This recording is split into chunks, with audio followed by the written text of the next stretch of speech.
오늘 하나님의 말씀 우리에게 주시는 것 에베소서 4장 30절에서 32절까지의 말씀입니다.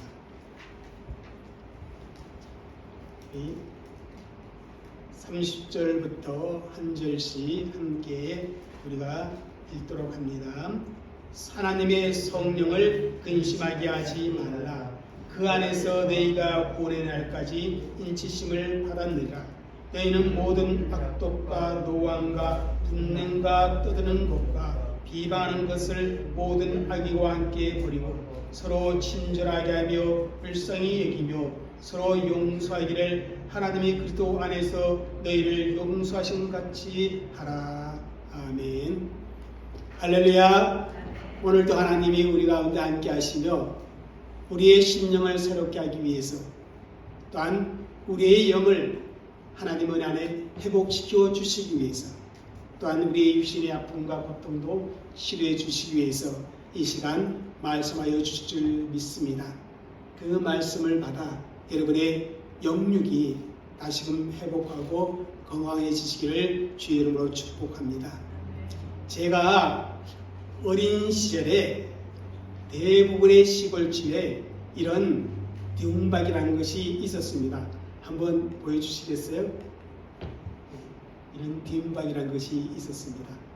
요즘 우리 학생들 그리고 저보다 나이가 좀 어린 분들은 잘 보지 못했을 것입니다. 박을 삶아서 박싹 말린 뒤에 어떤 꼭지 근처에 구멍을 뚫어서 그 속을 다 파냅니다. 이 박은요, 습기를 빨아들이는 그런 성질이 있어서 여름철에 우리의 어머님, 아버님이 밥을 담아둡니다. 밥. 그러면 잘 쉬지 않는다고 합니다. 그리고 이 박 안에는 깨나 콩 같은 것을 넣어 보관합니다. 또 어떤 가루를 넣기도 하고 주로 씨앗을 갈무리하여 치마 밑에 주로 매달아 놓았습니다. 그런데 이 박 안에 무엇을 넣느냐에 따라서 그 이름이 달라집니다. 깨가 들어가면 깨디움박 그렇게 부릅니다. 콩이 들어가면 콩디움박 그렇게 말합니다. 또 그 시대에 바가지는 대부분 무엇을 박을 쪼개서 만들어 사용했습니다. 그런데 그 바가지는요, 용도나 크기에 따라서 이름이 달라집니다. 여러 사람이 함께 한 끼 먹을 음식을 담을 만큼 큰 그러한 바가지는 뭐라고 그러는지 아세요? 자루바가지 그렇게 부릅니다. 또 초롱박을 반으로 쪼개 만든 것 뭐라고 부릅니까? 표주박 그렇게 부르면서 주로 어떻게 했어요? 샘물을 떠먹거나 약수물을 떠서 마시는데 사용되었습니다. 조그마한 바가지 그것을 쪽박이라고 합니다. 쪽박. 쌀을 담는 바가지를 쌀바가지. 옛날에 장을 담그는데요. 그 장을 뜨는 그 바가지는 뭐라 그래요? 장바가지. 그렇게 부르기도 하겠습니다. 그러니까 그 안에 무엇을 담느냐에 따라서 이름이 달라집니다. 우리 예수 믿는 사람들은요, 우리의 삶 가운데 부활하신 예수 그리스도께서 우리와 함께 사는 것입니다. 믿습니까? 갈라디아서 2장 20절에 보면 이런 말씀이 있습니다. 내가 그리스도와 함께 십자가에 못 박혔나니 그런즉 이제는 내가 사는 것이 아니요 내 안에 그리스도께서 사신 것이라. 자기 안에 누가? 예수 그리스도가 사는 사람이 무엇이라 부를 수 있습니까? 그리스도인이라 부를 수가 있는 것입니다. 그리고 예수님께서 그 안에 사실 때 그리고 그 안에 사시는 예수 그리스도의 통치를 받고 예수 그리스도와 함께 동행하게 되어질 때 그 인생은 그리스도인다워지는 그런 가치 있는 인생이 되어집니다. 또한 예수 믿는 사람들은 그 안에 성령님께서 내주하십니다. 그러니까 예수님을 믿는 성도는 성령님의 다스림을 받는 사람, 혹은 성령님의 인도하심을 따라 사는 사람, 그렇게 부를 수가 있습니다. 그리고 그렇게 살아가는 사람, 그러니까 성령님이 내주하셔서 성령님을 따라 행하는 사람에게는 무엇이 열매 맺어요? 성령의 열매를 맺는다는 것입니다. 이런 성도의 삶이 성도다운 그런 삶이다, 그렇게 말할 수가 있는 것입니다. 우리 예수 믿는 사람의 생애 가치, 그 삶의 의미를 높여주는 것이 바로 내 삶 가운데 얼마나 성령의 열매를 맺고 있느냐 하는 것입니다. 여러분, 성령님의 열매, 5번째 열매는 무엇입니까? 오늘 5번째 시간인데 우리 갈라디아서 5장 22절 23절 읽겠습니다. 오직 성령의 열매는 사랑과 희락과 화평과 오래 참음과 자비와 양성과 충성과 온유와 절제니. 사랑, 희락, 화평, 오래 참음, 이렇게 4번째까지 말씀을 들었습니다. 5번째가 뭐라고요? 자비. 5번째 열매가 자비입니다. 그래서 오늘은 성령의 열매인 자비에 대한 말씀을 선포하려고 합니다. 여러분, 우리가 자비에 대한 말씀을 듣기 전에 이 자비의 의미를 깨달아야 할 줄 압니다. 한번 해주세요. 자, 자비, 헬라어로 크레스토테스 이렇게 읽는다고 합니다. 그 단어를 우리말로 자비로 번역했습니다. 크레스토테스라는 이 헬라의 의미는 다른 사람에게 어떠한 허물이 있을지라도, 어떠한 잘못이 있을지라도 여전한 사랑으로 대하는 태도를 말하고 있습니다. 구약 성경에 뭐와 같은가 하면 헤세드와 같은 그런 뜻의 단어가 됩니다. 용서받을 수 없는 자를 용서하여 주시고 사랑받을 자격이 없는 자, 또한 가치가 없는 자, 그러한 자를 무조건적으로 사랑해 주시는 하나님의 은총을 나타낼 때 쓰는 단어가 크레스토테스 그리고 헤세드라는 단어입니다. 다시 말하면 죄인을 구원하시려는 하나님의 무한한 사랑을 표현할 때에 사용되어지는 단어입니다. 그것을 우리말로 마땅히 번역할 단어가 찾기가 어려웠습니다. 그래서 처음 성경을 번역할 때 이 단어를 자비로 번역하게 되었던 것입니다. 이 자비 한자어를 풀이하면 이렇습니다. 깊은 사랑으로 남의 어려운 처지를 안타깝게 여기는 동정심, 크게 사랑하고 가엽게 여기는 마음, 그것을 자비라는 한자어의 뜻풀입니다. 이 크레스토테스라는 단어를 우리말로 자비, 친절, 인자 이렇게 번역을 했습니다.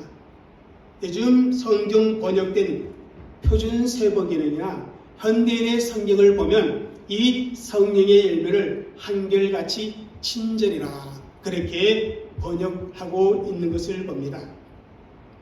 여러분, 그래서 성령의 열매인 자비 혹은 친절, 그러니까 인간의 노력이나 훈련을 통해 얻게 되어지는 그런 덕목이라 그렇게 생각할 수 있지만 그렇지가 않다라는 것입니다. 하나님으로부터 오는 성령의 열매가 자비, 친절이라 그렇게 말씀을 드릴 수 있습니다. 물론 하나님과 상관없이 친절한 사람 얼마든지 우리가 만날 수가 있습니다. 그러나 사람들의 친절은 순수하지도 또한 완전하지도 못합니다. 오늘 우리가 듣고자 하는 크레스토테스, 자비 친절로 번역한 그 성령의 열매는 바로 하나님의 성품으로부터 출발한다는 것입니다. 자, 인간 심정에서부터 나오는 자비가 아니고 인간의 그 인격적인 태도에서 나오는 그러한 친절이 아니라는 사실을 우리가 먼저 인식해야 합니다. 여러분, 예레미야 31장 3절을 읽겠습니다. 옛적에 여호와께서 나에게 나타나사 내가 영원한 사랑으로 너를 사랑하기에 인자함으로 너를 이끌었다 하였노라. 여기에서 인자함이 바로 헤세드라 그렇게 읽습니다. 그러니까 이스라엘 백성들을 향하신 여호와 하나님의 사랑은 인자함이 바탕이 된 사랑이라는 것입니다. 자비가 바탕이 된 사랑이라는 것입니다. 그런데 여러분 잘 생각해 보십시오. 하나님께서 이스라엘 백성들을 자비하심으로 대해주셨을 때에 이스라엘 백성들이 하나님 앞에 올바르게 살고 있었느냐 하는 것입니다. 그렇지 못했습니다. 그들은 끊임없이 하나님을 배반했고 기회만 있으면 하나님을 떠났던 패역한 백성들입니다. 그들 가운데 공의와 정의를 찾아볼 수 없을 만큼 정말 방탕한 부패한 삶을 살았습니다. 그런데 그런 그들을 하나님께서는 변함없는 사랑을 베풀어 주었다는 것입니다. 그것을 가리켜서 우리는 자비라 이렇게 말하고 있는 것입니다. 그렇다면 왜 하나님께서 그와 같은 자비, 친절을 베풀어 주었겠습니까? 무엇 때문에? 그 이유를 로마서 2장 4절에는 이렇게 말씀하고 있습니다. 읽겠습니다. 혹 내가 하나님의 인자하심이 너를 인도하여 회개 하심을 알지 못하여 그의 인자하심과 용납하심과 길이 참으심이 풍성함을 멸시하느냐. 여러분, 여기에 인자가 자비요 친절입니다. 하나님의 자비하심이 나를 어디로 인도한다? 회개함으로 인도한다. 그렇게 말씀하고 있습니다. 우리를 회개함으로 인도하도록 하나님은 우리에게 자비를 베푸시고 여전히 우리를 친절하게 대해주신다는 것입니다. 사람들이 생각하는 친절은 단지 직업적인 필요나 상황이나 관계에 따라서 베푸는 것이라고 한다면 하나님의 친절은 그것과 다른 것입니다. 하나님의 친절은 우리가 회개할 때까지 어떻게 해요? 길이 참으시는 자비입니다. 뭐가 바탕이 되어서 우리를 향하신 사랑이 바탕되었습니다. 그리고 그 친절은 어떠다? 풍성하다 이렇게 말씀해주고 있습니다. 심지어 하나님을 대적하고 하나님을 조롱하는 그런 사람들에게까지도 어때요? 우리 하나님은 자비하십니다. 우리가 성령님의 다스림을 받으며 성령님 안에 우리가 거주하며 성령을 따라 행하게 되어지면 성령의 열매인 이 자비의 열매를 맺게 된다는 사실입니다. 그리고 또다시 우리가 말씀한 곳에 볼 때가 있습니다. 그것은 바로 디도서 3장 4절과 5절입니다. 한번 읽겠습니다.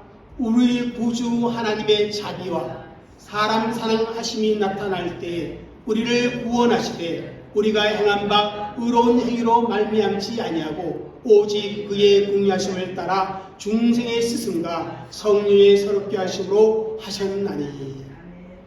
여러분, 하나님께서 사람에게 자비를 베푸시는 또 하나의 이유는 영원한 형벌을 받아야 할 그 죄인을 구원하기 위해서 자비를 베푼다는 사실을 말씀해 주고 있습니다. 여러분, 저와 여러분이요, 구원받은 것은 우리가 의로워서가 아닙니다. 우리의 마음이 선해서가 아니라는 겁니다. 하나님의 자비하심 때문에, 풍성한 그 자비하심 때문에 저와 여러분이 구원을 받은 것입니다. 본래는 우리가 허물과 죄로 죽었던 자들입니다. 하나님 앞에 서면 우리는 하나님과 원수의 관계에 있었던 사람들입니다.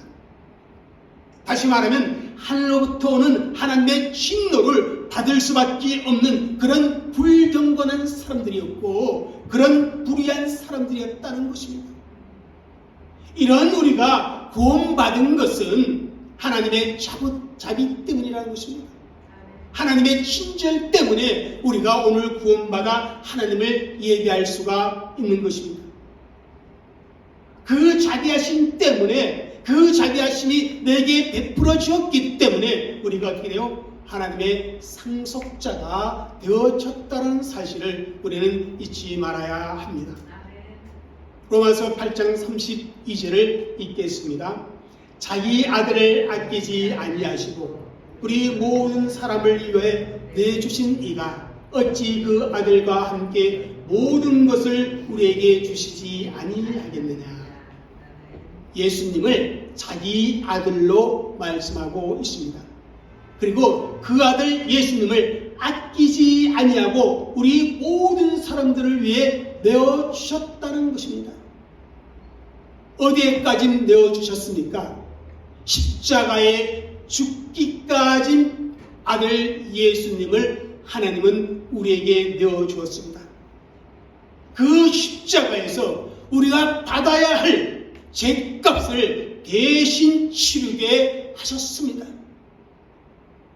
예수님께서 우리가 받아야 할 영원한 형벌을 대신 다 받으심으로 저와 여러분이 어떻게 되세요? 죄에서 구원을 받았습니다.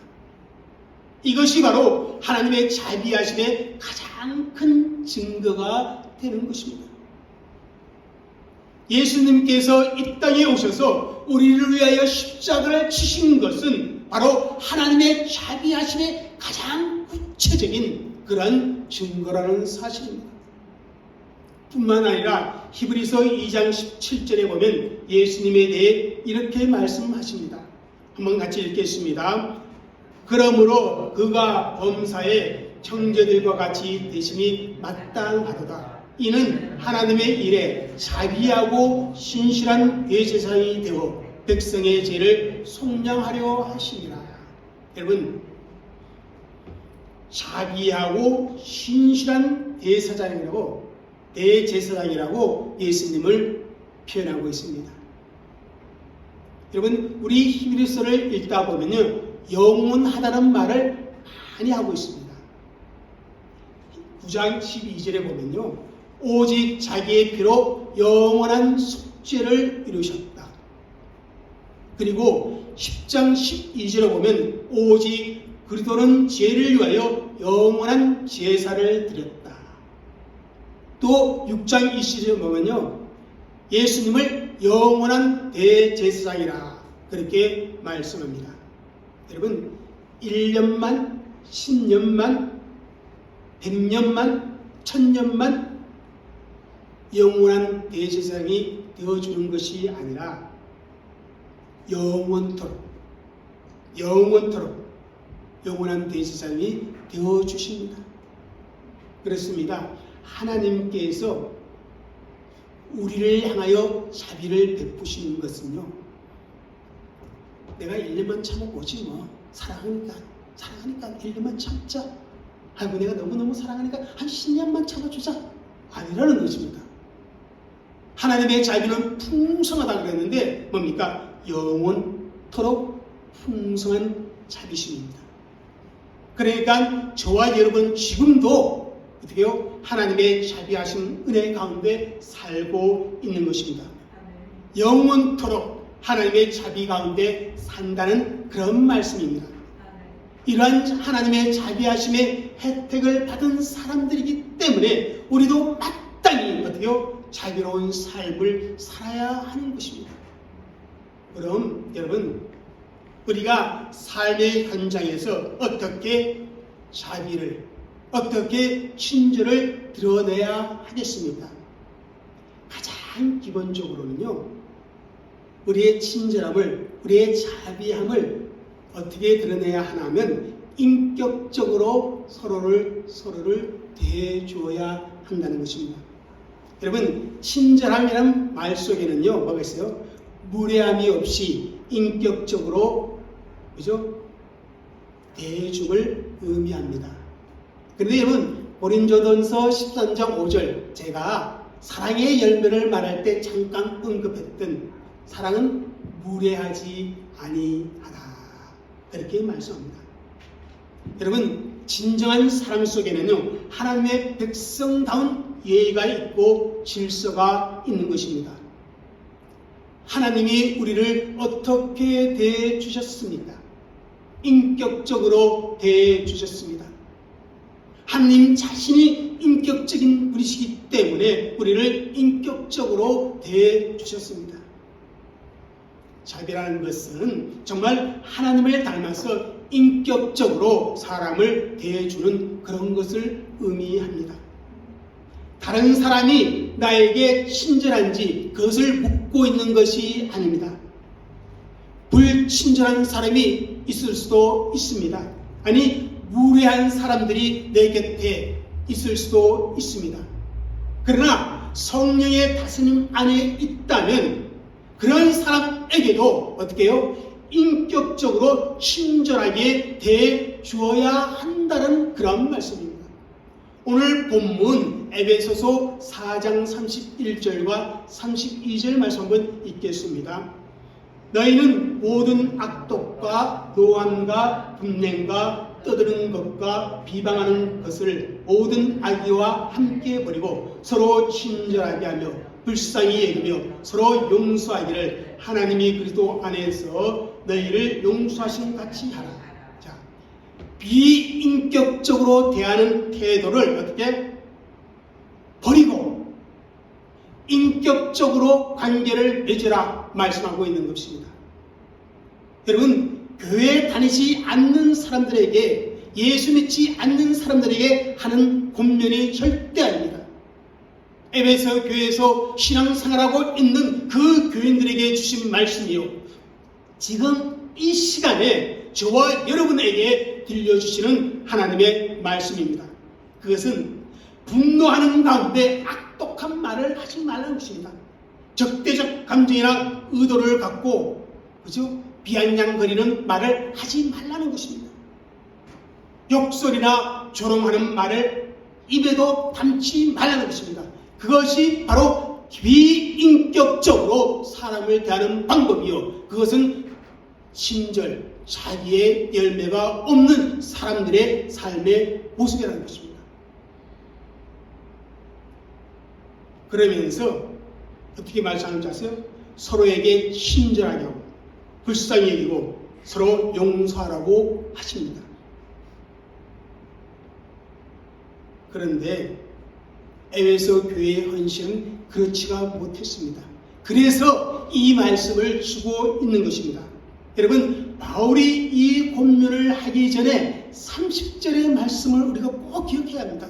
여러분, 30절 말씀 읽겠습니다. 시작. 하나님의 성령을 근심하게 하지 말라. 그 안에서 너희가 구원의 날까지 인치심을 받았느니라. 성령을 근심하게 하지 말라. 또 다른 말로는 성령을 슬프게 하지 말라, 그런 의미입니다. 만일 우리가 서로에게 친절하게 대하지 않고 서로를 불쌍히 여기지 않고 용서하지 아니하고 상대에게 상처를 주는 그런 말을 하게 된다면 어떤 일이 벌어진다고요? 우리 성령님께서 그것을 보고 슬퍼하신다는 것입니다. 근심하신다는 것입니다. 서로에게 친절함으로 성령의 열매를 맺지 못하는 것은 성령을 거스리는 일이 되어진다는 그런 의미입니다. 그런데 여러분, 우리가 예수님을 믿는다고 하면서 성령의 사람이라고 하면서 우리가 얼마나 서로에게 친절했습니까? 얼마나 서로 말로 인격적으로 대했습니까? 혹시 친절해도 그만, 안 해도 그만, 그런 생각을 해오지는 않았습니까? 그런데 오늘 본문의 말씀, 에베소서 이 말씀에는요, 성령은 친절의 열매라, 그렇게 말씀하고 있습니다. 예수 믿는 사람들의 친절은 어떤 개인적인 상황이나 성격의 차원을 뛰어넘어 어떻게 해요? 성령의 열매의 차원에서 다루어져야 할 문제라는 사실을 우리는 깨달아야 합니다. 여러분, 우리 예수님께서 제자들을 어떻게 대해주셨습니까? 요한복음 15장 5절에 보면요, 이제부터는 너희를 종이라 하지 아니하니, 그렇게 말씀하면서 너희를 친구라 하였노라, 그렇게 말씀을 하고 있습니다. 여러분, 제자들이 어떤 사람입니까? 모두가 다 죄인들입니다. 결핍이 있고 허물이 있는 사람들입니다. 피조물입니다. 예수님의 제자였지만 예수님이 십자가 지는 그 순간까지도 예수님의 마음의 아픔을 드렸던 자들이 바로 제자들입니다. 그러나 우리 예수님은 창조주이시면서 정말 죄는 하나도 없으신 완전하신 분이십니다. 흠이 없으신 분이십니다. 그럼에도 불구하고 제자들을 친구로 대해주고 있다는 사실입니다. 이것은 바로 예수님께서 제자들을 인격적으로 대해주시는 친절하심을 말씀해주고 있는 것입니다. 인격적으로 대해주시는 사랑이요, 주의 자비하심의 사랑입니다. 그 자비하심, 그 친절하심, 그 인자하심 때문에 예수님을 부인했던 베드로가 회복되어지는 역사가 있었고, 예수님을 떠났던 제자들이 다시금 예수님 앞에 나와 기도하고 성령의 사람으로 회복되어졌던 것을 우리는 보게 되어집니다. 여러분, 친절은요, 우리의 삶 가운데 서로를 인격적으로 대해주는데, 그 인격은 바로 언어에서부터 출발한다는 사실 잊지 마시기를 바랍니다. 그리고 우리의 삶 속에 이 자비, 친절이 어떻게 드러납니까? 원수 같은 사람일지라도 선대하는 것입니다.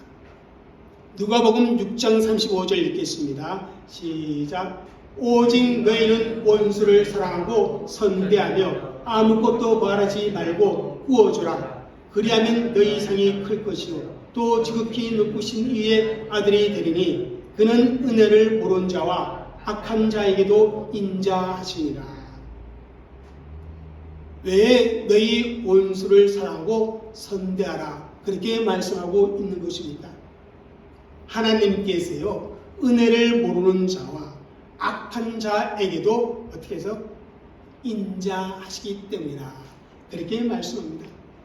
그러면서 누가복음 6장 36절에 이렇게 해야 한다고 명령하고 있습니다. 읽겠습니다. 시작. 너희 아버지의 자비로우신 같이 너희도 자비로운 자가 되라. 하나님께서는 그들이 비록 하나님과 원수관계요, 하나님과 대적하는 사람들이지만 이 땅에 사는 동안 그들을 친절하게 대해주십니다. 그러나 불신자들은 이것을 알지를 못합니다. 그럼에도 불구하고 하나님께서는 선대하셨다는 것입니다. 선하게 대우해 주셨다는 것입니다. 그래서 우리도 그러해야 한다고 말씀하시는 것입니다. 그런데 여러분, 이런 삶은 인간의 본성으로 할 수가 없는 것입니다. 나에게 불편을 주고 원수 같은 사람, 어떻게 우리가 그렇게 대할 수가 있겠습니까? 내 아내에게도 내 자녀에게도 그렇게 대하지를 못하는데 말입니다. 그러나 내 속에 내주하시는 성령님께서는 그런 우리의 본성을, 제 본능을 깨트리시고 어떻게 해요? 변화시켜 주시는 능력이 있습니다. 내 안에 내주하시는 그 성령님은 내 안에서 역사하실 때, 활동하실 때 우리로 하여금 하나님을 닮아가도록 도와준다는 것입니다. 하나님께서 선대하신 것처럼 우리도 원수 같은 사람일지라도 친절하게 대할 수 있도록 우리의 마음을 성령께서 주장해 주시고 성령의 은혜로 말미암아 그 자비의 열매가 맺도록 역사해 주신다는 것입니다. 성령님의 역사가 아니고는 우리가 그러한 삶을 살아가기가 어렵다는 사실, 아니 살 수 없다는 사실 우리는 분명히 기억해야 합니다. 그럼에도 불구하고 미가 6장 8절에 우리 하나님이 이렇게 명령하십니다. 읽겠습니다. 사람아, 주께서 선한 것이 무엇임을 내게 보이시나니 여호와께서 내게 보하시는 것은 오직 정의를 행하며 인자를 사랑하며 겸손하게 내 하나님과 함께 행하는 것이 아니냐. 하나님께서 저와 여러분에게 원하는 그 내용 한 가지 가운데 인자를 사랑하는 것이라고 합니다. 여기서 인자가 바로 히브리어 헤세드랍니다. 곧 자비입니다. 친절입니다. 나로 하여금 사람에게 친절하게 대하는 것을 어떻게 하라? 즐겨하도록 하라는 것입니다.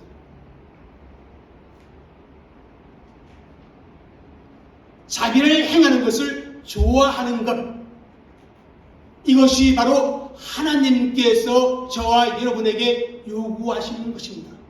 그런데 그런 요구를 하시는 하나님께서 우리가 그것을 할 수 없는 것을 아시고 누구를 보내주셨어요?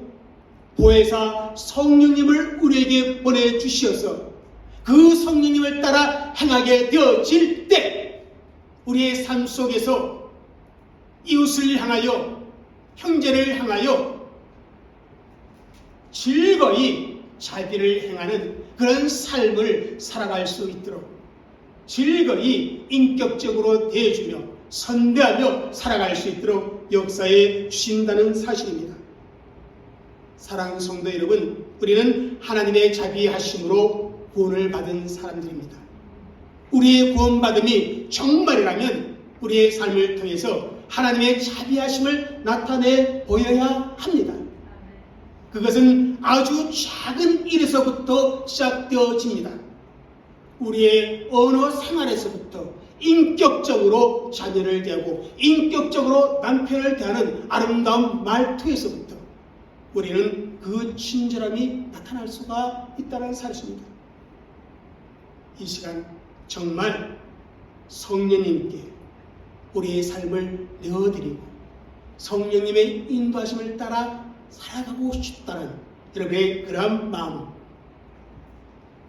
하나님께 내어드리고 성령님께 순종함으로 말미암아 친절한 삶을 살아가는, 그래서 여러분의 삶에 놀라운 변화가 나타나시기를 주의 이름으로 축복합니다. 기도하겠습니다.